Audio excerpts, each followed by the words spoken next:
pagi, Bung Arif, Bung Putra. Apa kabar? Baik, alhamdulillah. Iya. Ya, ini Cipanas. Iya. Banyak orang tidak tahu begini indah, begini teduh.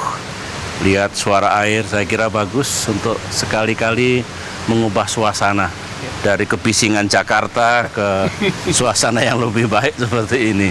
Dan lebih natural, Pak ya? Lebih natural. Berapa sering, Pak, Bapak kesini? Saya relatif sering karena ini ya sekali-sekali melakukan retreat gitu, mencari ilham, kemudian juga bisa dengan yang lain, evaluasi akhir tahun, ataupun kegiatan-kegiatan pemerintahan juga sebenarnya. Bapak memilih tempat wawancara suasana yang begitu santai. Apa yang sebenarnya ada di pikiran Bapak di tengah-tengah suasana santai ini dalam kondisi politik yang cukup hangat saat ini? Ya, Bung Putra, pertama tempat ini betul-betul bagus untuk kita bekerja, sekaligus rileks begitu. Yang kedua, jangan lupa bahwa 2 hari ini kan ada acara rapat kerja yang dihadiri oleh para gubernur, para menteri, dan bahkan para pimpinan BUMN dan lembaga pemerintah non-kementerian untuk evaluasi dan kemudian menentukan langkah ke depan. Kalau berkaitan dengan situasi politik, ya memang ini negara demokrasi akan selalu ada. Insya Allah semua itu bisa kita kelola dengan baik. Dan begini wajar, politik begini wajar, tapi kan tidak sama dengan tahun 59, tahun 66, tahun 98. Jadi ini ya dinamika demokrasi, insya Allah bisa kita kelola dengan baik nanti. Dan kalau kita agak flashback ke belakang, Pak, khususnya 1 pekan yang lalu, hingar-bingar yang ada dari mulai jalan sampai ke parlemen, itu kan tidak terlepas dari bagaimana interpretasi mereka soal kinerja 100 hari. Bapak sebagai pemimpin kabinet, pemimpin pemerintahan, kepala negara, 100 hari seperti apa yang Bapak lihat? Apakah ini 100 hari yang masih belum sempurna atau 100 hari yang masih memang right on track? Ya, sebenarnya kita harus pahami dulu apa sih program 100 hari. Ini awal dari perjalanan 5 tahun ke depan. Dan tidak mungkin kita bisa melakukan semua hal dalam 100 hari. Oleh karena itulah kita tetapkan programnya apa, prioritasnya apa, rencana aksinya apa. Kalau kita lihat ke situ sebetulnya, sebagaimana kemarin dijelaskan di depan forum rapat kerja, 129 rencana aksi itu pada prinsipnya bisa dilaksanakan, minus beberapa yang belum bisa dilaksanakan dengan baik.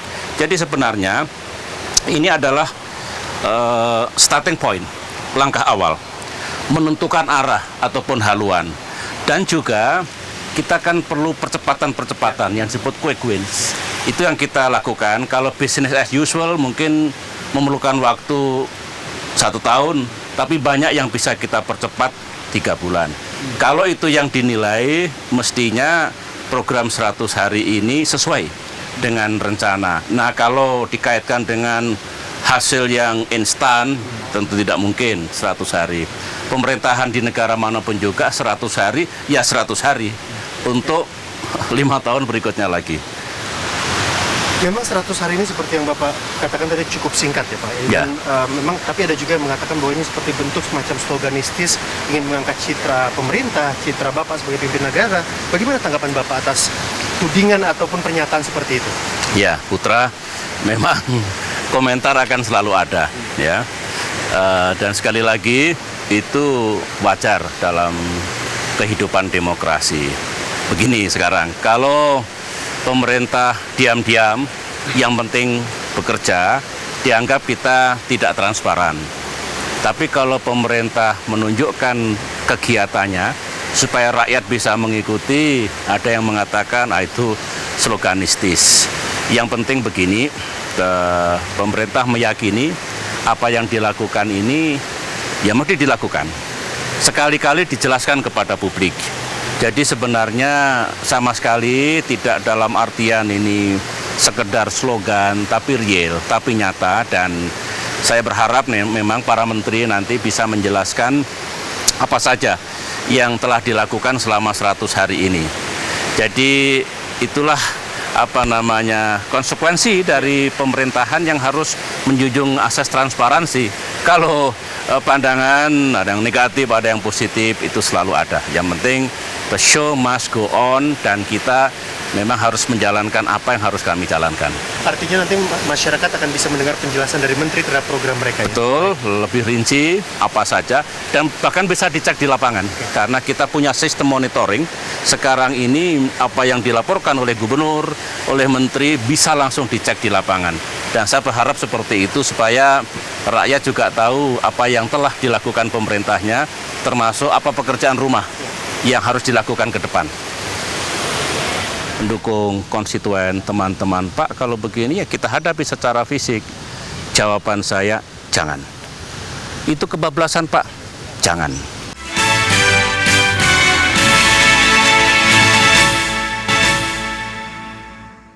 Pak. Cantik kok, Sekarang cantik betul. menjelaskan kepada kita sekalian tur ya, Pak, ya? Iya, ayo silakan, Arif, Ya. Putra. Akan enak suasananya di sini.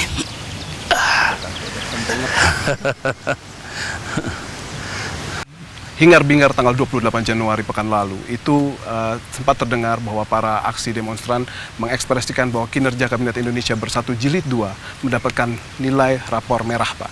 Reaksi Bapak? Iya, begini, saya juga mengikuti, baik langsung maupun tidak langsung, unjuk rasa tanggal 28 Januari kemarin.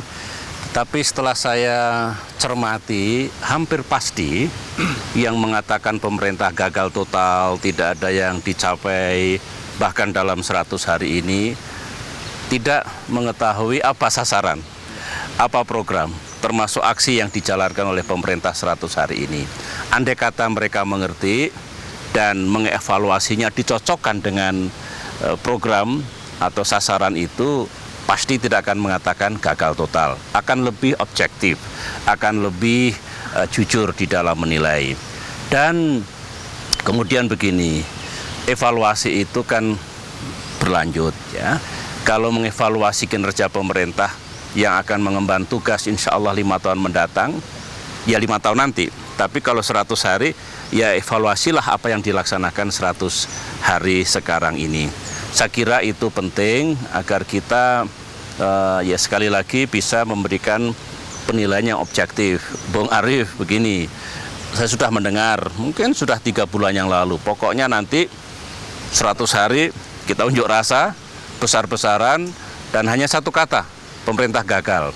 Menurut saya politik yang kurang cerdas. Katakanlah yang berhasil dicapai pemerintah, ya katakan berhasil. Yang tidak, katakan tidak, termasuk barangkali kritik dan koreksinya akan kita perbaiki. Bisa Bapak elaborasi, Pak, keberhasilan dan yang tidak berhasil dalam 100 hari ini agar kita semua tahu, Pak? Evaluasi sedang dilakukan karena habisnya 100 hari itu kan tanggal 1 sebenarnya. Banyak quick wins yang telah dicapai, misalnya perangkat instrumen kebijakan yang akan kita jalankan 5 tahun mendatang. Kalau kita sekali lagi business as usual, mungkin diperlukan waktu 6 bulan sampai 1 tahun. Sudah banyak yang kita rampungkan, apakah peraturan pemerintah, peraturan presiden, peraturan menteri, dan sebagainya. Kemudian proyek-proyek yang sedang berjalan, yang kalau kita biarkan mungkin juga setahun, bisa kita rampungkan dalam waktu 3 bulan, infrastruktur, listrik, dan sebagainya. Jadi ada capaian-capaian itu. Yang belum, yang barangkali masih memerlukan koreksi, kemarin juga sudah diangkat bagaimana revitalisasi industri pupuk, industri gula misalnya, yang berkaitan dengan pangan. Jadi kalau itu yang dilihat tentu akan lebih objektif. Saya ini terbuka sekali, Bung, ya.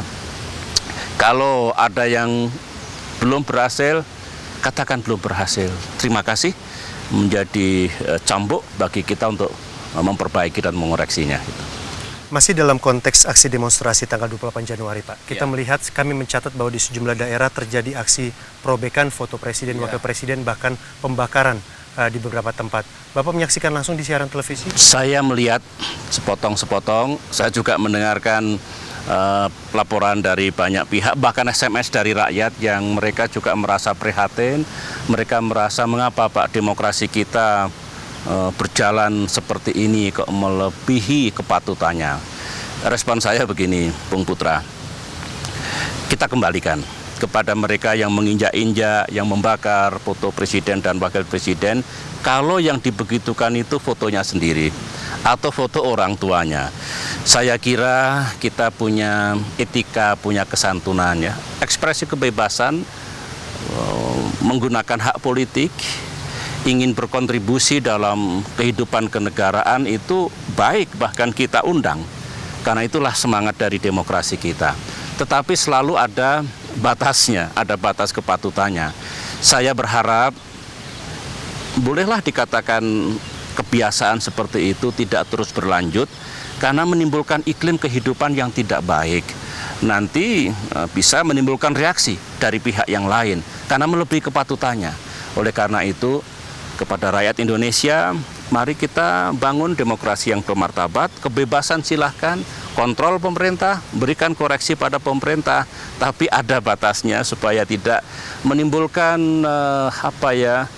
gangguan terhadap silaturahim kita, hubungan kita, baik antara pemimpin dengan yang dipimpin ataupun sesama komponen bangsa. Dalam aksi kemarin juga Bapak sempat menyinggung tentang aksi yang membawa kerbau. Ya. Itu apa yang kira-kira mengganggu perasaan Bapak terhadap aksi tersebut? Iya, begini ya. Kita ini kan dilihat oleh rakyat, dilihat oleh bangsa lain. Jangankan ya di antara kita ya, dalam keluarga pun kita kan tidak bisa menghina seperti itu. Saya diberitahu misalnya komentar mereka, kerbau itu kan SBY, hanya badannya yang besar, malas, bodoh. Yang ngirim SMS ke saya merasa, apa begitu Pak? Siapa ini sebetulnya? Kenapa politik harus begitu? Saya mengatakan, oke lah, meskipun saya sebagai pemimpin selalu siap menghadapi dinamika apapun, tapi menurut saya cara-cara seperti itu harus kita cegah dan tinggalkan. Saya sependapat bahwa sebenarnya yang kita cari adalah kepemimpinan yang efektif, effective leadership.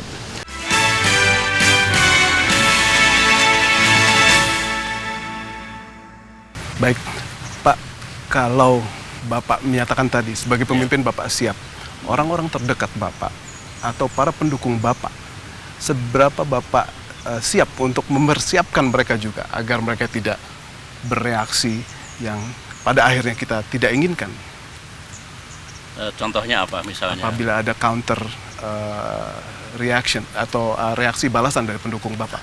Tadi Bapak juga sempat address itu. Saya dimintai pendapat, ya singkatnya mereka menunggu isyarat dari saya. Pendukung, konstituen, teman-teman, Pak kalau begini ya kita hadapi secara fisik. Jawaban saya, jangan. Itu kebablasan Pak, jangan. Kita dibeginikan, dilecehkan, dihina, jangan. Tidak baik. Terjadi bentrokan fisik, terjadi konflik horizontal. Kita kembalikan pada tata krama kesantunan kita, norma-norma yang berlaku di masyarakat. Kalau melanggar hukum, kepolisian. Tidak ada kompromi bagi mereka yang melanggar hukum dan kejahatan. Tetapi saya mencegah janganlah terjadi konflik fisik secara horizontal seperti itu. Sambil mengingatkan betapa saya menahan mereka untuk tidak ikut-ikutan turun ke jalan dan melakukan serangan-serangan fisik. Sama-samalah kita bertenggang rasa dan menjaga semuanya. Masih berkaitan sama jangan kata Bapak, tahan dulu itu artinya berekspresi dari strong leadership Pak. Dan strong leadership ini merupakan bagian atau elemen yang kita butuhkan untuk menjalankan program-program Bapak. Strong leadership seperti apa yang akan Bapak realisasikan untuk mewujudkan berbagai macam program yang akan Bapak achieve dalam 5 tahun ke depan ini? Begini Bung Arif, Bung Putra, sebenarnya ada yang disebut kepemimpinan yang kuat, strong leadership. Itu dalam sejarah perpolitikan di dunia, malahan itu dianggap pemimpin yang otoriter, diktator. Saya sependapat bahwa sebenarnya yang kita cari adalah kepemimpinan yang efektif, effective leadership. Ya, kalau pada tingkat nasional, pada tingkat kepala pemerintahan, maka kita pastikan manajemen pemerintahan itu berjalan dengan baik. Saya dengan para menteri keras loh, meskipun tidak harus di depan publik. Mereka ada sasaran, ada kontrak kinerja, ada fakta integritas, harus dicapai. Kalau tidak, sebagaimana 5 tahun yang lalu saya juga melakukan beberapa kali perubahan di dalam kabinet. Karena saya ingin kabinet tetap efektif dan bisa mengemban tugasnya dengan baik. Nah, dengan cara seperti itu, saya berharap baik para gubernur yang memimpin pembangunan daerah, para menteri yang mengelola pembangunan sektoral betul-betul mencapai sasarannya. Dan begini, bicara kepemimpinan ya, Bung Arief, Bung Putra, jangan terkecoh dengan gaya atau style. Bisa saja supaya dianggap pemimpin yang hebat, pemimpin yang berani, pemimpin yang tegas dan segala macam, maka cara bicaranya, actionnya sedemikian rupa. Kepemimpinan itu tidak identik dengan itu. Gaya bisa berbeda-beda, tapi outcome-nya apa? 5 tahun ada nggak hasil yang dicapai di bidang ekonomi, di bidang keamanan dan sebagainya? Lantas ada progres tidak? Seperti itu. Dan ketika memimpin, apakah environment, lingkungan nasional itu cukup kondusif, semua bisa bekerja, semua bisa berkarya, dan program-program bisa dilaksanakan dengan baik. Saya memaknai kepemimpinan efektif seperti itu, dan sekali lagi benar, tidak boleh ada yang memberikan cek kosong kepada saya. Harus real, harus konkret. Baik, kosong tidak boleh. Masyarakat melihat dan mencatat bahwa Bapak pernah mengatakan akan berdiri di depan dalam pemberantasan korupsi, dan itu Bapak tekankan dengan menaruh pemberantasan mafia hukum di prioritas pertama dalam list daftar program 100 hari. Tapi kita juga melihat perlawanan konstan, Pak, dari para maklar kasus, koruptor, dan kaki tangannya di segala lini. Bagaimana Bapak bisa mempercepat sistem anti korupsi ini sehingga efektif betul? Ya, Putra, sebetulnya perlawanan dari para koruptor itu sudah kita rasakan, paling tidak saya rasakan sejak tahun 2006 ketika saya membentuk tim TAS Tipikor, ketika saya mengeluarkan instruksi Presiden untuk sebuah kampanye anti korupsi besar-besaran, ditambah dengan KPK yang proaktif dan aktif, dan penegak hukum yang lainnya. Bahkan ada yang mengatakan pada saya, Pak SBY, sudahlah moratorium saja. Ini kalau begini susah. Orang takut ngambil keputusan, kredit tidak lancar, semua takut dianggap korupsi. Saya katakan, tidak mungkin. Kalau kita moratorium, selamanya Indonesia akan ada dalam kegelapan. Memang ada teori kurva C. Begitu kita laksanakan pemberantasan secara intensif, perlawanan luar biasa. Ada masalah memang, ada stagnasi. Tapi begini, memberantas korupsi itu tetap perlu waktu. Hong Kong itu 13 tahun mengubah sistemnya menjadi bersih seperti sekarang ini. Saya punya keyakinan kalau ini kita jalankan betul, ya, 10 tahun lagi, 15 tahun lagi negara kita akan berbeda. Asalkan siapapun yang memimpin negeri ini, pemerintah manapun nanti tetap konsisten. Dan ya, jangan lupa bahwa pemberantasan korupsi itu bukan hanya penindakan loh, bukan membawa orang masuk penjara saja, tetapi juga pencegahan. Oleh karena itu ya kita tata birokrasinya, governance-nya, kesejahteraannya agar mereka tidak semudah itu melakukan korupsi. The show must go on dan harus terus lebih intensif, lebih nyata pemberantasan korupsi ke depan. Ya, jadi kalau tadi Bapak bilang 10-15 tahun, memang Indonesia projection-nya untuk memerangi korupsi selama itu ya Pak ya? Saya begini, negara lain yang lebih tidak complicated, yang lebih simple, memerlukan waktu belasan tahun. Indonesia sangat kompleks, perlawanan luar biasa. Puluhan tahun barangkali banyak praktek-praktek yang dianggap dulu tidak apa-apa, ternyata itu dalam ukuran internasional korupsi. Jadi menurut saya daripada saya terlalu mudah berjanji, lebih baik kita siap mental untuk 10 tahun ini bekerja habis-habisan, bahwa lebih cepat datang, alhamdulillah. Pak, kompleksitas yang tadi Bapak hadapi dalam memerangi korupsi paling tidak juga bernuansa ke politik juga. Dan dalam menyikapi ini dan kita menghadapi situasi yang di dalam alam demokratik ini, Bapak juga sempat melontarkan bahwa jangan ada politik fitnah atau politik adu domba seperti itu. Kurang lebih apa yang ingin Bapak maksudkan dari lontaran hal tersebut? Jangan ada politik fitnah, jangan ada politik adu domba, Pak. Sangat penting, Bung Arief, Bung Putra. Begini loh, kita ini habis waktu, energi terkuras, harusnya bisa mengerjakan banyak hal karena terjebak dalam kontroversi yang tidak ada habis-habisnya. Padahal itu tidak ada. Kalau kebijakan pemerintah, keputusan Presiden A tentang pajak, tentang energi, tentang pembangunan daerah, silahkan. Mau dikritik, mau dikecam, mau diangket misalnya, tidak apa-apa. Tetapi kalau tidak ada menjadi ada, itu prihatin kita. Politik kita salah arah. Ya. Coba, tiba-tiba ada yang mengatakan 1,7 triliun dana Bank Senturi mengalir ke kubunya SBY. Satu, telah terjadi pembunuhan karakter. Kerusakan nama sudah terjadi. Ya. Kemudian tentu itu sesuatu yang sangat tidak adil.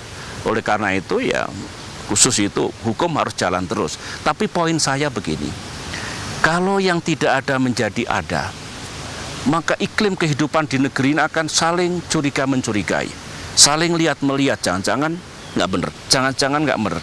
Ini tidak baik. Dan sebenarnya juru fitnah itu kan tidak kesatria, pengecut. Kalau memang kesatria, apa sih yang kurang? Apa yang tidak benar? Apa yang salah? Nah, di situ yang diangkat, bukan sesuatu yang tidak ada. Fitnah ini siapapun bisa kena. Ya, misalkan Bung Arief, Bung Putra tiba-tiba besok ada berita terima uang 10 miliar. Karena ada tujuan tertentu. Yang memfitnah kedua Bung ini dikasih forum oleh TV X misalkan. Ceritakan. Seperti apa? Setiap orang bisa menuduh orang lain dengan kreasi mungkin selama sampai pagi tidak tidur karena mencari apalagi yang mau difitnah.